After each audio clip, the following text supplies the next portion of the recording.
First of all, let me thank NDTV and all of you present here for this great honor. And I want to say I truly value this appreciation. But I also want to say that at the end of the day, we are all creatures of our times. And this is a good moment to be the External Affairs Minister of India. So a lot of the credit, I believe, should go to our times, to the country where it is today. And I want to share with you in a way why it is a good moment to be the EAM of the country. I think the first reason is very honestly the nature of the government of which I'm a member. As most of you know, I have worked all my life in governments, for many governments. So I've had an opportunity to assess them increasingly from close quarters. But today, when we have a Prime Minister with such a strong commitment to modernizing India, who's prepared to do the reforms we should, not just the reforms we must. And where really in the government there is that degree of energy and that sense of purpose, and I can tell you almost in a way every week when the cabinet meets, if you look at the decisions which are taken, the policy implications that they have, it's really an extraordinary period in our national life. And for me, it is a great privilege to participate in it because it is very much a team effort. It's a very integrated way of working. And I would say again, as someone, who's in a way a kind of relatively a specialist in their domain, for me, this period has been a period of great learning as well. The second reason why it's a good time is actually because the external and the domestic, this dynamic has become much closer today than it has ever been before. Yesterday, I was attending a book release event. And one of the speakers said something which caught my attention. They said that when we started our economic reforms in 1992, 91, 92, we were a $250 billion economy with a trade of $40 billion. Today, we are a $4 trillion economy with a trade of $800 billion. So think about it. I'm throwing these numbers at you because it's a way of measuring how much more today we are dealing with the world, how much more the world matters to us, how much more we matter to the world. And this process, in many ways, I gave you a GDP and a trade number, but if you look at investments of Indians abroad, investments of foreigners in India. If you look at mobility, how many more of us travel abroad, how much more frequently we travel abroad, how many people work abroad, the fact that we have more than 1 million students abroad, the fact that we have 9 million people living and working in the Gulf, probably if you take, PIOs and NRIs, I think we are 33, 34 million people outside the country. So how much more today we are integrated with the world? But it's not just the physical integration. There's also today a connectedness. All of us, from the time we get up to the time we sleep, we pick up the phone, we look at the phone to see what's happening in the world. And the resulting awareness, the resulting sense of empathy or affinity or concern for something which is happening elsewhere, and understanding something happening somewhere can impact our lives. I think all of this today has actually profoundly changed the country. It has changed the society.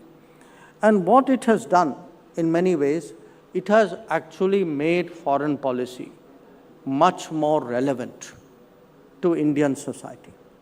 So I could say in some ways, not as a personal testimonial, but as a description of the times today, that I have the privilege of being a foreign minister who can travel around India and find in the remotest parts of India an interest in foreign policy, which probably was not there even 5-10 years ago. A third reason is India itself. I think we are far more ambitious. We are far more aspirational. I came in at the tail end of my colleague Ashwini ji's remarks. And, some of what I heard him say, that itself should tell us really how much, what are the times that we live in. This is no longer an era where people are satisfied with the basics. This is not their expectation. This is not the limit of their expectation of the government anymore. That what in a way the digital public infrastructure has done, the implications it has had, not just for governance, for our ability to deliver benefits.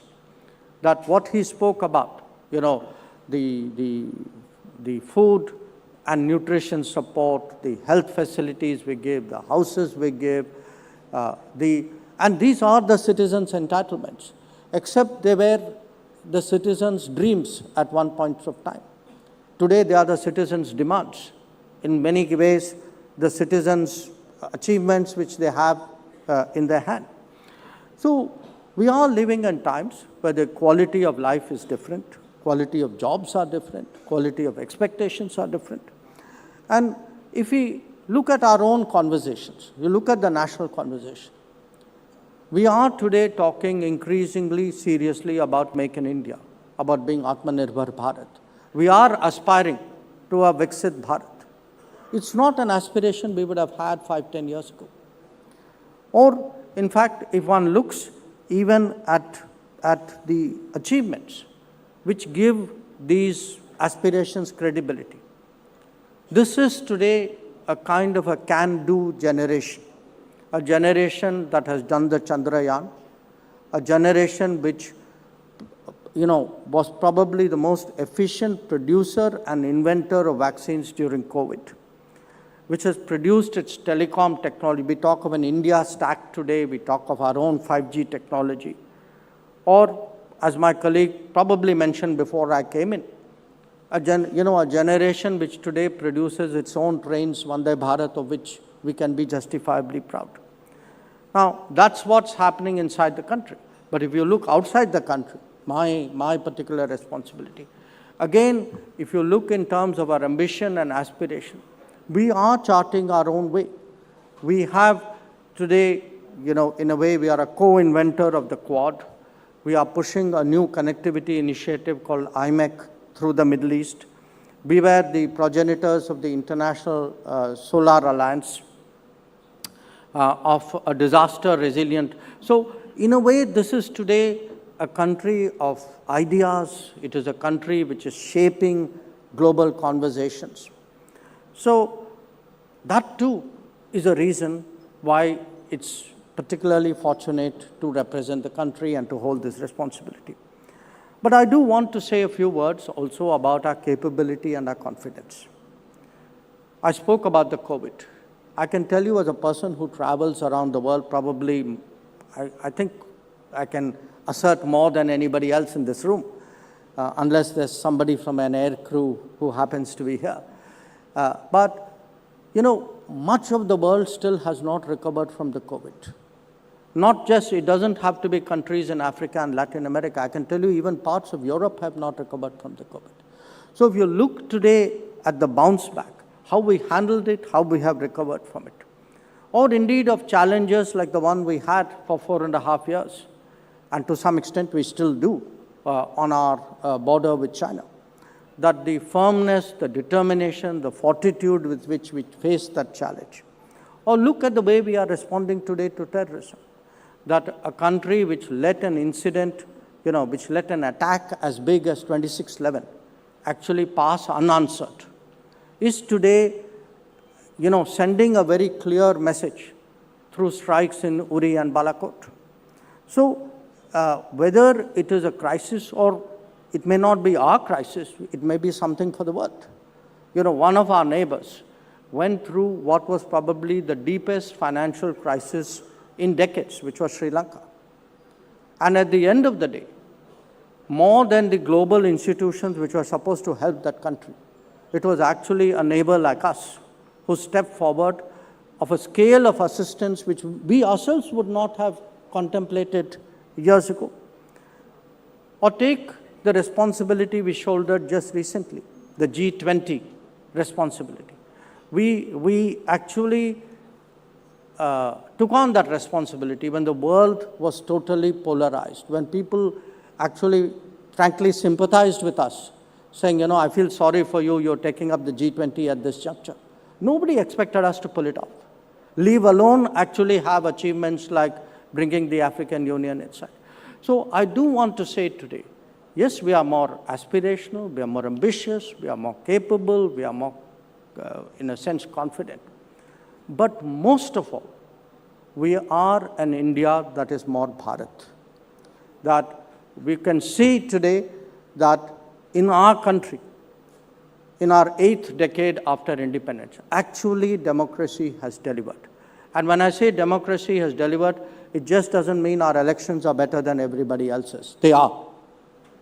But I mean, when you look at our politics, you look at our civil services, you look at our sports teams, you look at our journalists, we are today far more representative as a selection of people than we have ever been before. And that, to my mind, that the fact that in every walk of life, every part of India today has equality of opportunity. That success is not something which is elitist, which is not something which is metropolitan. So, to my mind, when we speak today of our traditions, of our heritage, of our culture, of our history, when we advocate why yoga is a universal wellness practice, or what is the importance of Ayurveda, or as I saw from one of the winners earlier, that importance of something like millets, which has been part of our food traditions, but which was forgotten really when we started consuming grains, which were part of a certain period of our history.